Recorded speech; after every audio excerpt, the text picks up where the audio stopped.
ดินน้ำลมฟ้าพยากรณ์ค่ำคืนวันนี้เริ่มต้นกันด้วยสถานการณ์อุทกภัยในประเทศฟิลิปปินส์นะครับแม้ว่าจะไม่ได้เผชิญกับอิทธิพลของพายุซูเปอร์ไต้ฝุ่นในผตักโดยตรงแต่ก็ทำให้ในกรุงมะนิลาเกิดน้ำท่วมอย่างหนักครับ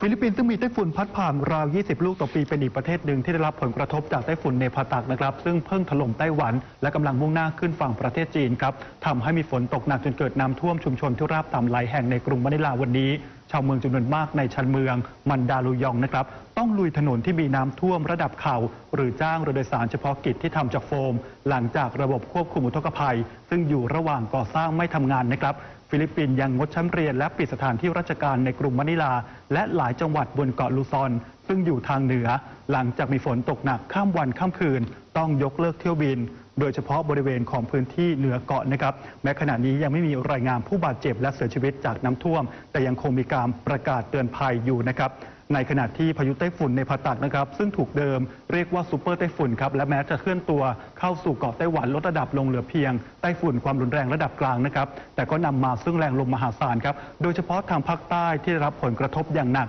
ก่อนหน้านี้มีการคาดการณ์กันว่ากรุงไทเปจะได้รับผลกระทบหนักนะครับแต่ว่าผิดคาดกรมอุตุนิยมวิทยาของไต้หวันบอกนะครับว่ายังคงต้องเฝ้าระวังไปจนถึงช่วงเช้าของวันพรุ่งนี้ครับ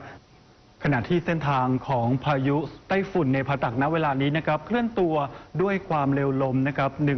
126 กิโลเมตรต่อชั่วโมงนะครับโดยเฉพาะบริเวณของพื้นที่ศูนย์กลางตาพายุนั้นเคลื่อนเลยออกจากตรงบริเวณของเกาะไปแล้วเคลื่อนตัวอย่างช้าๆ15 กิโลเมตรต่อชั่วโมงครับหลังจากนี้ถ้าลดระดับความเร็วของลมใกล้ศูนย์กลางลงเหลือ100ต่ำกว่า120 กิโลเมตรเมื่อไหร่ก็จะกลายเป็นโซนร้อนครับพื้นที่เป้าหมายต่อไปนั่นก็คือบริเวณของพื้นที่ทางด้านมณฑลฟูเจียนประเทศจีนครับการเคลื่อนตัวอย่างช้าๆจะทำให้พื้นที่ประเทศจีนมณฑลฟูเจียนน่าเป็นห่วงนะครับ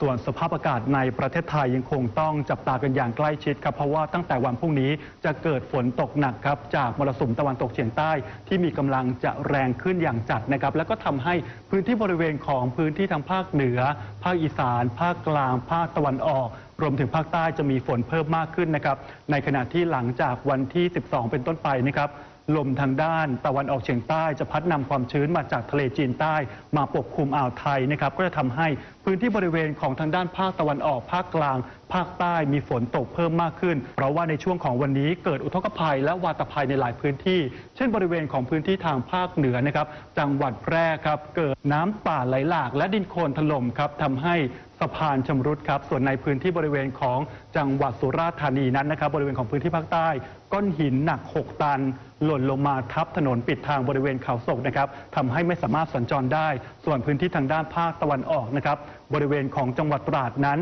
น้ำตกนะครับซึ่งมีปริมาณสะสมเป็นจำนวนมากทำให้เจ้าหน้าที่ต้องเฝ้าระวังน้ำตกคลองพูนะครับโดยเฉพาะห้ามลงเล่นน้ำครับเนื่องจากว่าอาจจะเกิดอันตรายได้ส่วนในพื้นที่บริเวณของจังหวัดตรังเกิดหินถล่มลงมาด้วยเช่นเดียวกันนะครับที่อำเภอสิเกาครับทำให้เส้นทางไม่สามารถสัญจรได้เพราะฉะนั้นยังคงต้องเฝ้าระวังกันต่อไปในขณะที่ช่วงวันหยุดสุดสัปดาห์นี้นะครับบริเวณของมรสุมตะวันตกเฉียงใต้จะมีกำลังแรงขึ้นเพราะฉะนั้นไม่เหมาะกับการท่องเที่ยวทางทะเลนะครับใครที่จะเดินทางไปท่องเที่ยวต้องวางแผนหรือว่าเปลี่ยนแผนกระทันหันเพื่อความปลอดภัยนะครับเนื่องจากว่าจะมีคลื่นสูง 2-3 เมตรหลังจากที่มรสุมตะวันตกเฉียงใต้มีกำลังแรงขึ้นนะครับส่วนพื้นที่ทางด้านภาคตะวันออกนะครับคลื่นสูงด้วยเช่นเดียวกันในช่วงของสัปดาห์นี้จึงต้องเฝ้าระวังกันเป็นพิเศษครับและทั้งหมดเป็นการตรวจสอบสภาพอากาศในดินน้ำลมฟ้าพยากรณ์ค่ำคืนวันนี้ครับ